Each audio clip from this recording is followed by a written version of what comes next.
All right, Paul, you've dedicated a lot of your life to going out and looking at quasars. What's the weirdest quasar that you've seen? Well, most quasars look blue. This is a true colour picture of a quasar I took, and it looks blue. And this is what you'd expect, because here's what the spectrum of a quasar looks like. You remember that you've got the accretion disk. We talked about these around white dwarfs. The inner bits are going to be incredibly hot, 20, 30,000 degrees. So they're going to have a spectrum that peaks up here. And then as you go further and further out, you're going to have bits that peak at lower and lower and lower wavelengths. And it altogether, you get a spectrum that looks like this. And why does that look blue, apart from the fact I coloured the graph in blue? Well, let's look at something that looks sort of white, or maybe slightly yellowish, the sun. This is what the spectrum of the sun looks like. And if you compare the two, you have to bear in mind the human eye perceives as green light at these sort of wavelengths. Yep. So these sort of wavelengths in the middle, the two spectra aren't that different. The human eye perceives as red the wavelengths down here, and in this case, the sun is actually much brighter than the quasar, relatively speaking. But when you go down here to the wavelengths the human eye perceives as blue, the quasar is much brighter. So you've got something that's much more blue light and much less red light, so it's going to look blue. Okay, makes sense to me. Okay, well this is all making sense, but this is a normal quasar. This is what most quasars look like.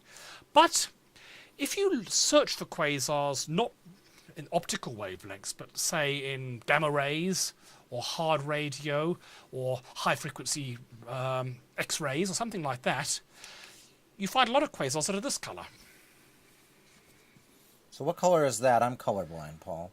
Well, But it's it's a not sort blue. of, it's not blue. It's a kind of pinky purple, sort of rather Okay. revolting colour, actually. I think this was my college colours back at Cambridge.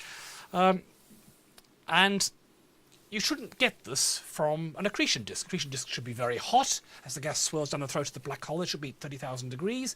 You should be getting blue light, damn it. Okay. And if you look at the spectrum of this, it's quite different. There are no emission lines, no absorption lines, no anything, just a dead flat line. Kind of looks like it's a dead object if this was its heart. Okay. Yes. So nothing. And remind me what a quasar looks like normally? Okay, well the quasar would look like this Yeah, blue okay, line here. okay. So that's no way you'd mistake the two. Yep. And in fact, this line keeps on going out to enormous wavelengths. This is just optical light, but it keeps on going all the way out to the hardest gamma rays we can measure, and out the way to the lowest frequency radio we can measure. Pretty much dead flat the whole way. Why does it look this horrible shade of pinkish purple? Well, you compare it to the spectrum of the sun again, which is what the human eye perceives as white. Yep. And it's below the sun at green wavelengths, but above at both ends, above at both blue and red. So you get something with lots of blue and red, but not much green. You get It's- purple. Yes, and Or in fact pink. you get exactly this colour. Okay. Oh. So what could be causing this? These things are seriously weird. I mean, first of all, it was a totally strange spectrum that goes over such an incredible range all the way from hard gamma rays to the furthest radio. They're also very strongly polarised. Normal light, sometimes the light rays are going up and down, and sometimes they're left and right. It's, for a normal thing like a black body, it's a mixture of the two. But these ones are often very strongly just one or just the other, and sometimes even change from one to the other. Okay. So normally you don't get polarized light from spheres. You need to have something that's really pointy in one direction or something. Yeah, pretty like a radio transmitter or something. Radio transmitters give you polarised light. Right. And then these things vary on timescales of minutes even sometimes. Minutes. They're often called intraday variables, which means that normally a quasar is never going to vary within one day, but certainly on timescales of hours and sometimes even faster than that, they seem to change in brightness. Well, that seems to be faster than how long it would take light to get across one of these supermassive black holes. It's 8 minutes from here to the sun, for example. Yeah, so these things are, So they're violating any sort of common seems sense. to be whatever it's coming from is coming from an incredibly small location, smaller even than the very small area already you're talking about for the event horizon of these black holes. Now, you said these things are really bright in the radio. Now, when you have really bright sources in the radio, you can look at them in detail there. So doesn't that mean we could go in and we could put radio telescopes on different sides of the planet, of the Earth, look up and use the whole Earth's diameter as a giant radio telescope? Yes, this is called very long baseline interferometry, when you combine telescopes all over the world and sometimes even in space.